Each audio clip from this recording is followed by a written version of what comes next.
The Martian sky erupted in a brilliant flash of purple and gold as the Pride of Eternity, flagship of the Zixtherian fleet and culmination of their civilization's engineering prowess, plummeted through the thin atmosphere like a wounded angel.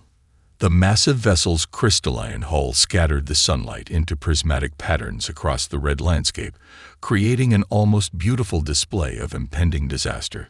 Cadet Jack Cooper was exactly where he shouldn't have been when the ship began its descent, elbow-deep in maintenance, shaft C-17, trying to jury-rig a malfunctioning atmosphere recycler.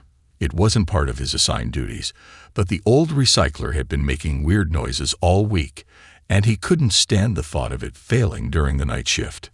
"Come on, you stubborn piece-off," Jack muttered, twisting a makeshift bypass valve he constructed from spare parts.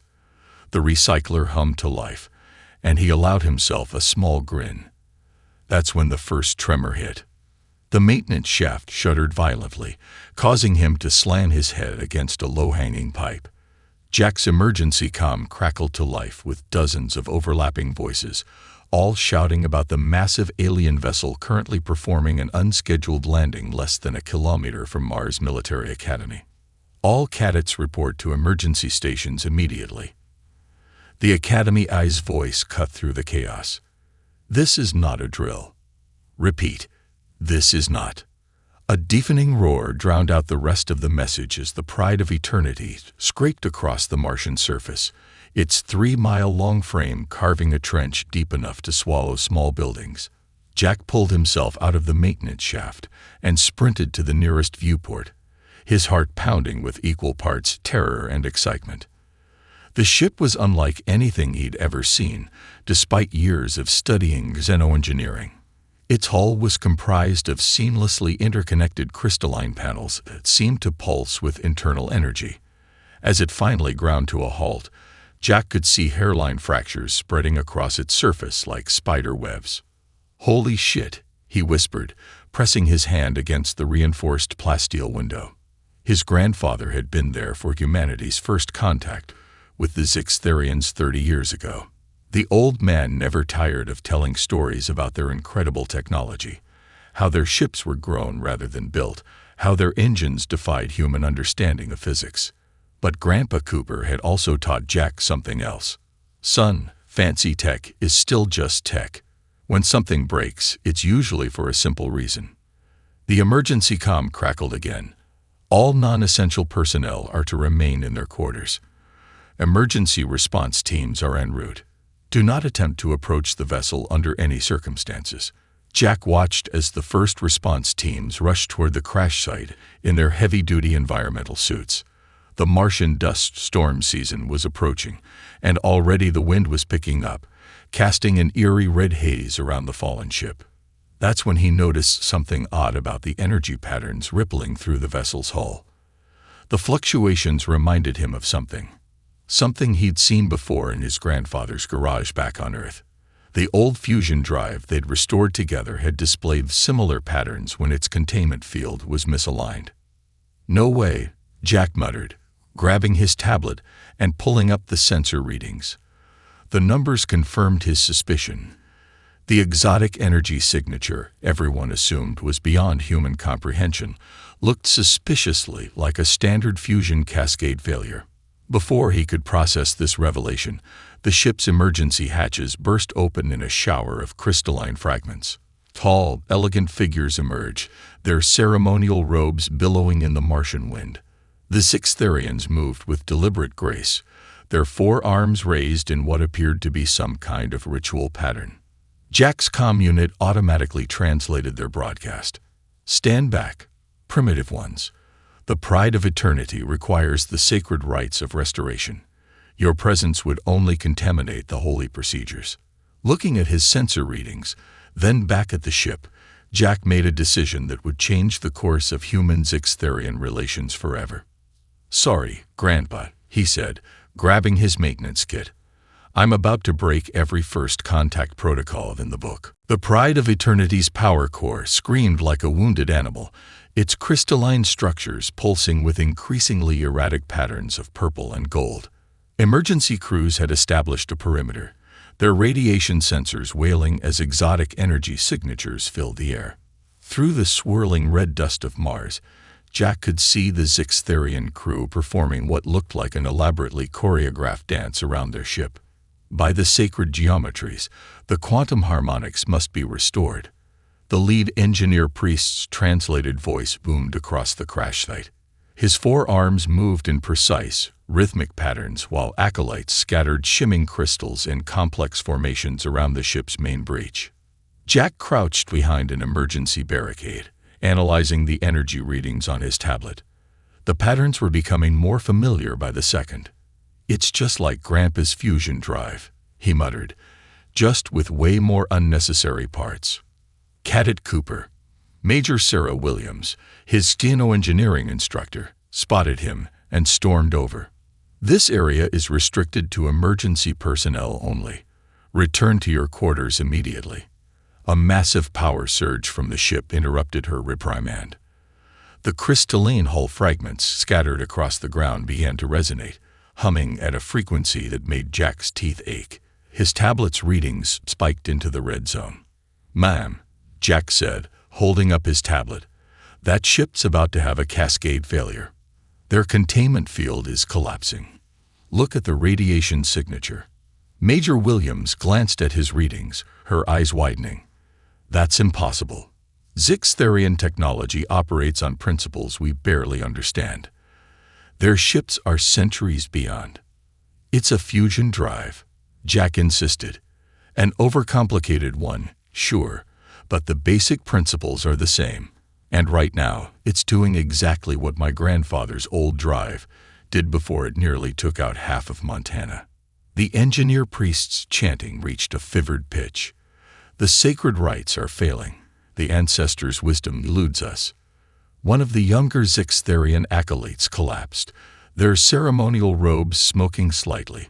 The others continued their ritual, but Jack could see panic in their luminescent eyes.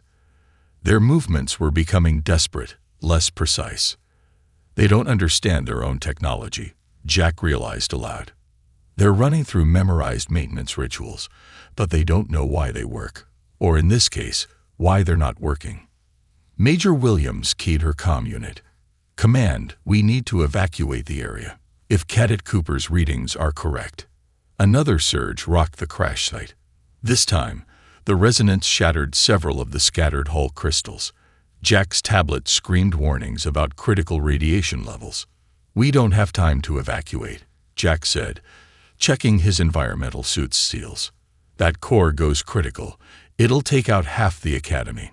He vaulted over the barricade before Major Williams could stop him. "Cooper, get back here." "That's an order." But Jack was already sprinting toward the ship, his mind racing through everything his grandfather had taught him about fusion systems. The Zixtherians noticed his approach, their chanting faltering. "Halt, Deathworlder." The engineer priest's voice carried equal parts authority and panic. "You profane the sacred vessel with your presence." "Your sacred vessel is about to explode," Jack shouted back, holding up his tablet. "Look at these readings. This is a containment failure, pure and simple." The engineer priest glanced at Jack's tablet, all four hands trembling slightly. "Impossible. The pride of eternity was crafted by the ancestors themselves. Its systems are beyond your primitive understanding." Another crystal shattered, and this time the engineer priest's acolytes backed away from the ship. Jack could see doubt creeping into their features. "Maybe I don't understand all your systems," Jack admitted, "but I understand enough. And right now, understanding beats ritual." The ship's core pulsed again, and this time the engineer priest's translator couldn't quite mask the fear in his voice. You claim you can prevent the cascade." "Yes," Jack said firmly, "but we've got about 30 minutes before this thing goes critical. Your choice, Your Holiness. Let me help, or we can all die waiting for those rituals to work." The engineer priest stared at him for a long moment, all four arms clasped in what Jack guessed was their version of prayer. Finally, he stepped aside. "You have 30 minutes, Deathworlder." May the ancestors forgive us both. The interior of the Pride of Eternity was both breathtaking and baffling. Crystalline corridors pulsed with flowing energy patterns, while holographic displays flickered with symbols that seemed to shift and change as Jack looked at them. The ship's architecture defied traditional engineering logic, until you looked closer. These connections here, Jack muttered, scanning a junction box with his tablet. They're just fancy power conduits. His environmental suit's sensors screamed warnings about the radiation levels, but he pressed on. Behind him, the engineer priest and two acolytes followed, still performing small ritual gestures with their forearms. The sacred pathways of power must not be questioned by untrained minds, the engineer priest intoned, but Jack noticed his voice lacked its earlier certainty. With all due respect, Your Holiness, these sacred pathways are about to overload. Jack traced a complex series of crystal formations with his finger. Look, this is a basic circuit, just wrapped in layers of. What exactly is this? Quantum crystalline matrices blessed by 3 centuries off. The engineer priest began, but Jack cut him off. No, what's it made of? What's its conductivity rating? Heat tolerance. The aliens exchanged glances. One of the acolytes spoke hesitantly. The ancient texts do not speak of such primitive metrics. A violent shudder ran through the ship. The holographic displays flared bright enough to make Jack's helmet automatically dim. 25 minutes remained until critical failure. Right, Jack said, pulling tools from his maintenance kit. Let's try something different. Those energy patterns, they're not random, are they? They're diagnostic displays. The engineer priest's eyes widened. You recognize the sacred flows. If by sacred flows you mean basic power distribution readings, then yeah. Jack gestured to a particularly complex pattern. That's your main power feed, isn't it? And it's showing massive instability in there. He pointed to a chamber ahead. The 6 Therians physically recoiled as he started walking toward it. The heart chamber. None but the most exalted priests may enter. The engineer priest moved to block his path. All 4 arms spread wide. Another surge rocked the ship. This time, one of the crystal panels in the corridor cracked, spraying sparks.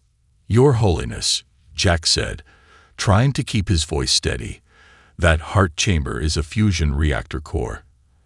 And right now, its containment field is failing. We can stand here arguing about sacred protocols, or we can try to save your ship and everyone within a 5-kilometer radius. The engineer priest hesitated. One of the acolytes, the younger one who had shown doubt earlier, stepped forward. Most exalted one, the acolyte said, perhaps the ancestors sent this Deathworlder to us for a reason. A series of small explosions echoed through the corridors. The holographic displays turned an ominous red. The engineer priest's shoulders slumped slightly. Enter, he said, but know that if you defile the heart chamber, even your death in the coming explosion will not spare you from the ancestors' wrath. The heart chamber was exactly what Jack expected. A massive fusion reactor wrapped in layers of ceremonial decoration. The actual core floated in a containment field at the center, while hundreds of crystalline formations surrounded it in complex geometric patterns. Oh man, Jack breathed, checking his tablet. You've got the primer coils wrapped in decorative crystals. The field emitters are covered in ceremonial plating. How does anyone even maintain this? Through the sacred rituals of alignment, the acolyte offered. When the heart grows unstable, we perform the 300 steps off. 300 steps. Jack interrupted, already pulling out his multi-tool. No wonder your containment field is failing. You're putting decorative structures between your maintenance systems and the actual components. To demonstrate, he carefully removed a piece of crystalline plating. Underneath was exactly what he expected.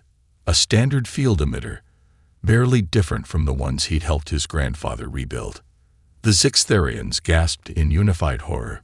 Then the younger acolyte leaned closer, their luminescent eyes widening with sudden understanding. The ancestors' technology. It's just technology, Jack said, already starting to work. Beautiful, advanced technology, but still bound by basic engineering principles. Now, who wants to learn how to actually fix a fusion core? 20 minutes remained until critical failure. Jack had their attention. Now he just had to teach 3 ceremony-bound aliens practical engineering before they all exploded. First rule of emergency repairs, Jack said, pulling a handful of tools from his kit. Forget everything you think you know about the proper way to fix things. He yanked off another piece of decorative crystal plating, revealing more of the fusion core's actual components. The engineer priest made a strangled sound of protest. Sacrilege. The patterns of power must remain. Another explosion rocked the ship. Warning klaxons, apparently some things were universal, began blaring through the heart chamber. Jack's tablet displayed a harsh countdown. 18 minutes until critical failure. Those patterns of power are blocking access to your core's maintenance systems, Jack explained, working as he talked. Look here, see these connectors. Basic fusion tech. The principles haven't changed in a century. The younger acolyte, who'd introduced himself as Third Chanter Zixtal, moved closer despite his superior's disapproving clicks. But the ancient texts say the heart's mysteries are beyond mortal understanding. No offense to your ancestors, Jack grunted, wrestling with a particularly stubborn piece of plating, but they probably said that to keep people from messing with a dangerous piece of equipment. Smart, actually, until everyone forgot the real reasons. A shower of sparks erupted from the core. Jack's radiation sensors screamed new warnings. The containment field was down to 40% efficiency. Impossible. The engineer priest's translator barely kept up with his agitated clicks and whistles. The field cannot fail if the sacred geometries are maintained. Those sacred geometries are just field harmonics indicators, Jack said, finally accessing the core's main control systems. And they're telling us the field is collapsing because, holy shit.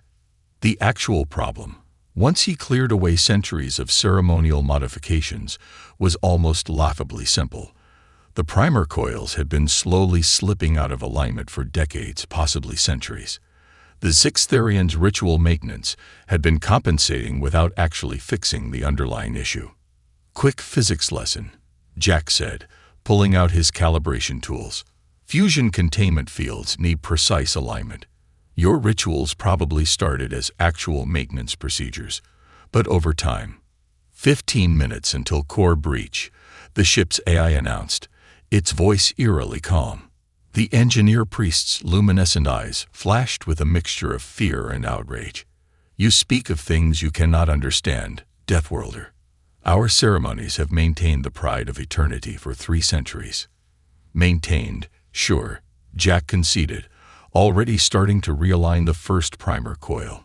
But you've been treating symptoms, not causes. It's like, Zixtal, come here. Hold this gauge steady. The young acolyte rushed to help, his 4 hands perfectly suited for the delicate work.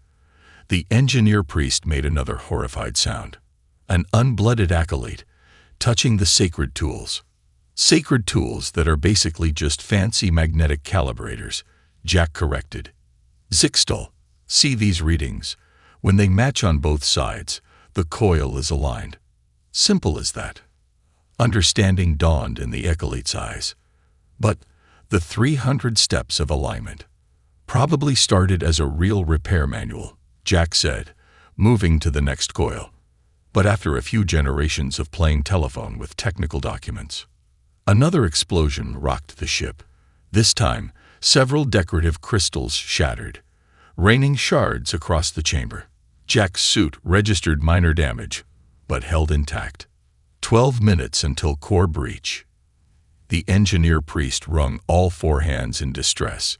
Even if what you say is true, Deathworlder, you cannot possibly realign all primer coils in time. The sacred texts say such work takes days of careful ceremonial. Watch me, Jack interrupted, his voice hard with determination. Zixtal, you're learning fast. Start on that coil there. matched the readings I showed you.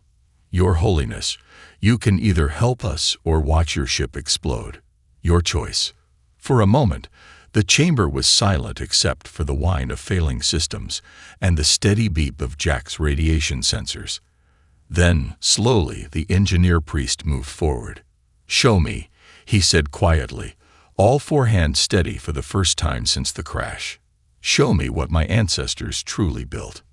10 minutes remained. Jack had to turn 3 religious fundamentalists into practical engineers before they all died.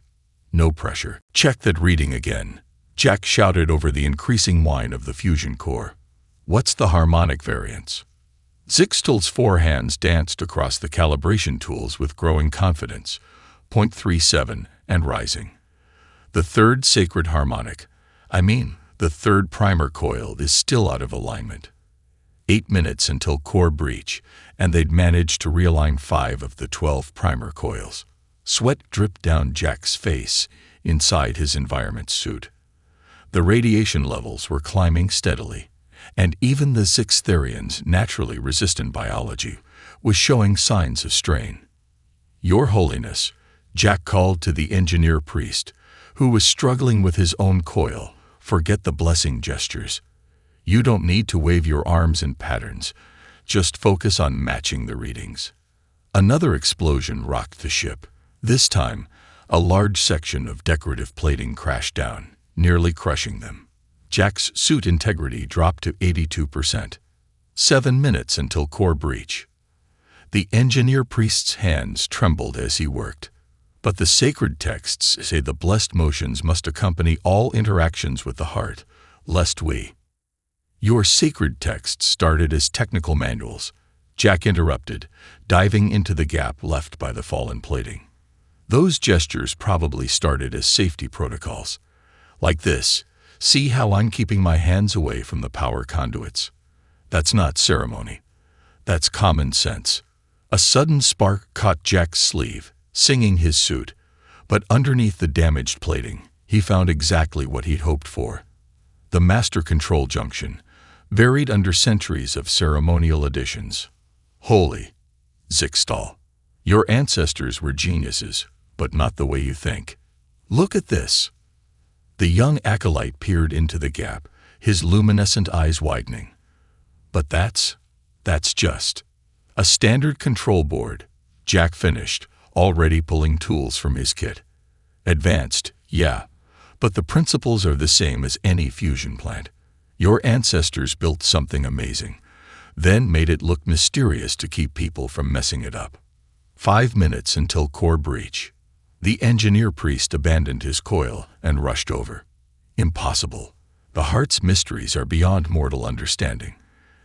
The ancient texts say." "The ancient texts are operations procedures." Jack yanked off another layer of decorative crystal, revealing more of the actual mechanics. "Look, these patterns you pray to. They're maintenance diagrams. Your ancestors drew them right on the hardware." Understanding dawned in the engineer priest's eyes as centuries of religious certainty crumbled. Then, the third blessing of alignment is literally just a warning to check the coil variance every 3 cycles, Jack confirmed. He pulled out his tablet, comparing readings. "We don't have time to realign all the coils. We need a workaround." 3 minutes until core breach. Jack's mind raced. They couldn't fix everything in time, but maybe they didn't have to. His grandfather's voice echoed in his memory. "Sometimes you can't fix it right. You just need to fix it enough." "Zixtal, those crystalline matrices you use for ceremonies, what are they made of?" The acolyte blinked in confusion. "Quantum resonant minerals from the sacred mines off." "No, chemically. What's their composition?" I believe they contain traces of neutron reactive elements, but..." "Perfect." Jack was already moving, gathering fallen shards of decorative crystal. "Your Holiness, I need those ceremonial tools. The ones you said were blessed by the ancestors. But they are holy artifacts. They're radiation-hardened maintenance tools." Jack snapped. "And right now, they're going to help save your ship. 2 minutes until core breach." Working with desperate speed, Jack began arranging the crystal shards around the master control junction in a rough approximation of the Zixtherian's sacred patterns. But these patterns were functional, not ceremonial, using the neutron-reactive properties of the crystals to create a makeshift radiation buffer. 1 minute until core breach. "This is either going to work," Jack muttered, making the final connections, "or we're about to become a very interesting crater on Mars." The engineer priest and Zixtal watched in fascinated horror as Jack threw away 3 centuries of ceremony and rerouted the ship's entire power distribution system through a jury-rigged array of broken decorative crystals and repurposed holy artifacts. Core breach imminent. 30 seconds to. The AI's voice cut off as Jack slammed the final crystal into place. The heart chamber plunged into darkness. Then, slowly, the lights began to come back on. Power surged through the crystalline networks of the Pride of Eternity, but this time the flow was different. Gone were the complex, ceremonial patterns, replaced by direct, efficient pathways that Jack had jury-rigged from the broken decorative components. Core containment stabilizing, the ship's AI announced, its voice carrying a note of what almost sounded like surprise. Power systems operating at, calculating, 115% of standard efficiency. Jack let out a breath he hadn't realized he'd been holding. Well, that's a first. Usually when I improvise repairs, we're lucky to get back to baseline. Impossible. The engineer priest's translator struggled to keep up with his rapid clicks of disbelief. "You've destroyed centuries of sacred configurations. The blessed patterns err." A new alarm cut through the chamber, its tone different from the previous warnings. The holographic displays flickered, showing new patterns that made both Zixtherians step back in shock. "Emergency protocols engaged," the AI announced. "Detecting critical failure in secondary systems. Auxiliary power core reaching unstable parameters." "Are you kidding me?" Jack checked his tablet, which showed a new set of alarming readings. "You have a second fusion core." "The Heart of Wisdom," Zixtal explained quickly. "It powers the ship's defensive systems and it's about to go critical because we changed the power distribution." Jack was already moving toward a new access panel. "Your ancestors built in failsafes to prevent unauthorized modifications. We convinced the main core we knew what we were doing. But the secondary systems, they require the blessing of the second sphere," the engineer priest intoned. "A ritual that takes 12 priests 3 days to." Another explosion rocked the ship, this one from deep within its structure. Jack's tablet displayed a new countdown. 7 minutes until the auxiliary core breached. "Yeah, we don't have 3 days," Jack said, pulling off the access panel. "We need to." Oh no. The auxiliary core's control systems were different, more complex, more thoroughly hidden beneath layers of ceremonial architecture. Worse, Jack's improvised solution for the main core had used up most of their salvageable materials. "I don't suppose either of you knows any 3-minute versions of those 12 priest rituals." The Zixtherians exchanged glances. Then Zixtal stepped forward, all 4 hands moving in precise patterns, but not ceremonial ones. He was examining the systems like an engineer. "The sacred texts speak of emergency protocols," he said slowly. "Passages we were told were purely spiritual, but if what you say is true..." The engineer priest's eyes widened. "The chant of urgent necessity. But that's meant for exactly this situation," Jack finished, watching Zixtal work. "Your ancestors built in emergency backdoors. They just hid them in religious texts to make sure they'd be preserved." Another explosion. 6 minutes remaining. "The chant speaks of bridging the divine gap with artifacts of faith," Zixtal muttered, then suddenly straightened. "Cadet Cooper, your helmet's communication array. What frequency does it operate on?" Jack blinked. "Standard emergency bandwidth." "Why?" "Because," Zixtal said, already reaching for the ceremonial chains hanging from his robes, "I think I know what my ancestors actually built into these sacred artifacts." Understanding dawned on Jack as the acolyte began dismantling his ceremonial gear. The chains weren't just decorative. They were emergency repair components disguised as religious items, carried by every priest in case of exactly this kind of situation. "Your Holiness," Jack called to the engineer priest, "I'm going to need your ceremonial chains too. And maybe reconsider your position on sacred artifacts being used as spare parts."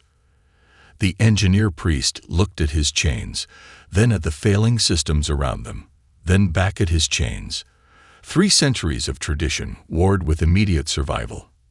"The ancestors," he said finally, beginning to remove his chains, "did say that preservation of life outweighs preservation of ceremony. 5 minutes until auxiliary core breach. They had a plan, they had materials, and they had a prayer's chance of survival." Jack just hoped that whatever his grandfather was doing right now, he was proud of how his lessons were being put to use. "All right," he said, pulling out his tools. "Let's see if we can make emergency protocols and ancient ceremonies play nice together. When the divine paths cross with mortal necessity, wisdom flows like starlight," Zixtel recited, his 4 hands weaving ceremonial chains into what was distinctly starting to look like a makeshift communication array. "That's not a prayer," Jack realized, connecting his helmet's emergency transmitter to the improvised device. "That's a technical manual in poetry. Divine paths are data streams, mortal necessity is emergency protocols, and starlight means quantum entanglement signatures," Zixtal finished excitedly. "The ancient texts aren't just ceremonies, they're encoded engineering specifications." Another tremor shook the ship. 4 minutes until the auxiliary core breached. "Less revelation, more fabrication," the engineer priest said, surprising them both with his newfound pragmatism as he stripped more ceremonial chains for parts.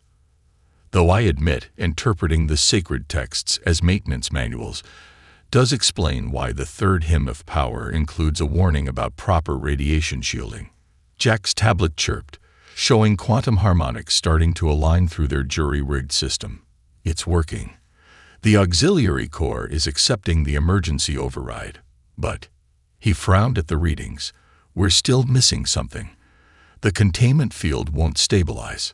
3 minutes until auxiliary core breach." Zixtel's eyes suddenly widened. "The final blessing. The one we only use in dire emergencies." The engineer priest physically recoiled. "The Omega Protocol. But that's only for when all other options are exhausted," Jack finished, remembering similar emergency protocols from his academy training. "What exactly does this blessing involve?" Instead of answering, Zixtel began to sing. The translator struggled to convert the complex harmonics, but Jack's tablet suddenly lit up with new readings. The crystalline structures throughout the ship resonated with the sound, creating intricate interference patterns. "It's an acoustic key," Jack breathed in amazement. "Your ancestors built a vocal failsafe into the ship itself." 2 minutes until auxiliary core breach. The engineer priest joined the song, his deeper tones adding new layers to the harmonic pattern. But according to Jack's readings, they were still missing something crucial. "The resonance is too weak," Jack said, studying the patterns. We need. He thought of his grandfather, teaching him to whistle specific frequencies to diagnose engine problems. Of all the engineering lessons he'd learned, he never thought that one would save his life. "Here goes nothing," Jack muttered, and added his own whistle to the alien song. The effect was immediate. The ship's crystalline structure lit up with new energy as human and alien frequencies combined to create exactly the pattern they needed. Jack's tablet showed the auxiliary core's containment field starting to stabilize. 1 minute until, recalculating. Auxiliary core stabilization at 60%, 70%. The engineer priest's eyes were wide with wonder. The prophecy of the 3 voices. We always thought it meant 3 high priests, but it meant 3 species, Zixtel finished. The ancestors knew that someday we'd need help from others to truly understand their work. Auxiliary core stabilized. The AI announced. All systems functioning at 122% of standard efficiency. Warning: multiple unauthorized modifications detected. Activating secondary consciousness protocols. The holographic displays suddenly shifted, forming into a new pattern, one that made both Zixtherians drop to their knees in shock. A figure appeared, dressed in ancient ceremonial robes, but wearing what was unmistakably a tool belt. "Greetings, descendants," the hologram said. "I am Chief Engineer Zixmora, creator of the Pride of Eternity. I see you finally discovered the true nature of our work." Jack looked at his alien companions, then back at the hologram. "You're their ancestor, the one who started the ceremonies." The hologram smiled. "The one who hid engineering principles in religious ceremony, yes, a necessary deception, in an age when our people were turning away from practical knowledge in favor of spiritual enlightenment. I had hoped that someday someone would see past the rituals to understand the truth." The hologram turned to Jack. "Though I must admit, I didn't expect that someone to be a Deathworlder with a talent for improvised repairs." Jack thought of his grandfather's garage, of lessons learned through trial and error, of knowledge passed down through generations. He grinned. "Sometimes the best solutions aren't the most elegant ones," he said. "They're just the ones that work." 3 months later, Jack stood before the combined council of the Mars Military Academy and the Zixtherian High Engineering Priesthood. The Pride of Eternity, now fully repaired and upgraded, gleamed in the Martian sunrise outside the chamber's crystal windows. "Let me get this straight," Admiral Chen said, reviewing the report. "Not only did you violate direct orders and multiple first contact protocols, but you also convinced our oldest allies to completely revolutionize their engineering practices." "Actually, sir," Jack replied, standing at attention, "I'd say their ancestors did that. I just helped them remember how." The engineer priest, now bearing the title of first teacher of practical wisdom, made an amused clicking sound. "Cadet Cooper is being modest. Thanks to his actions, we've discovered over 3,000 sacred texts that are actually detailed technical manuals. Our ancestors were quite creative in their methods of preserving knowledge. The hymn of power distribution is actually a complete wiring diagram," Zixtal added excitedly. His new uniform combined traditional ceremonial robes with practical engineering tools. "And the chant of maintenance cycles, it's a preventive maintenance schedule." Admiral Chen raised an eyebrow. "And this justifies creating an entirely new joint training program." "With respect, Admiral," Jack said, "the Zixtherians didn't just preserve engineering knowledge. They found a way to make sure it would survive across generations. Maybe we could learn something from that." "Indeed," the first teacher agreed. "While we may have taken the ceremonial aspects too far, there is wisdom in making technical knowledge memorable and meaningful. Perhaps a balance between human practicality and our traditional methods."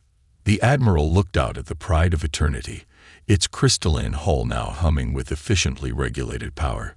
The ship's performance metrics had improved by over 20% since implementing what the media was calling the Cooper-Zixtherian protocols. "Very well," he said finally. "The joint training program is approved. Cadet Cooper, since this was your idea, congratulations. You're going to be its first instructor." Jack blinked. "Sir, I'm still a cadet." "Not anymore." The Admiral handed him a datapad. "Your field promotion was approved this morning. Lieutenant Cooper, you're now the head of the new Practical Engineering and Traditional Knowledge Integration Program, or as your Zixtherian students have already nicknamed it, the PT King Program." Zixtal finished with what Jack had learned was the alien equivalent of a grin. Humans do love their acronyms.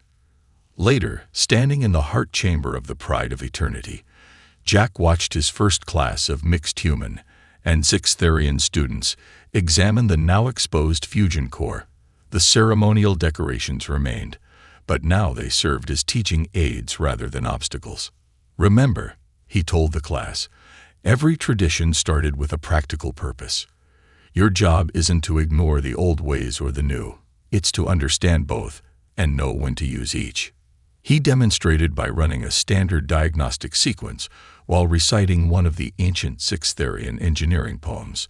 The ship's systems responded to both, creating a harmony of old and new techniques. "Sir," one of the human cadets asked, "is it true you fixed this ship with broken decorations and ceremonial jewelry?" Before Jack could answer, his tablet chimed with an incoming message. It was from his grandfather. "Heard you're teaching aliens how to fix spaceships with spare parts and poetry. Your grandmother says you're crazy. I say you're a true Cooper. P.S. Still have that old fusion drive in the garage if your students want some hands-on practice with antiques." Jack smiled, looking at his diverse class. Humans and aliens working together, learning to blend centuries of tradition with practical innovation. "The best solutions," he told them, "are the ones that work. Sometimes that means following the manual. Sometimes it means making your own manual. And sometimes," he held up a length of ceremonial chain that now served double duty as an emergency repair tool, "it means learning to do both at once." Outside, the Martian sun caught the pride of Eternity's crystalline hull, creating a rainbow of colors across the Academy grounds. Somewhere in the ship's computer core, the hologram of Chief Engineer Zixmora watched over new generations, learning the true meaning of his legacy. That wisdom comes not from blindly following the old ways or recklessly embracing the new, but from understanding both well enough to forge something greater than either alone.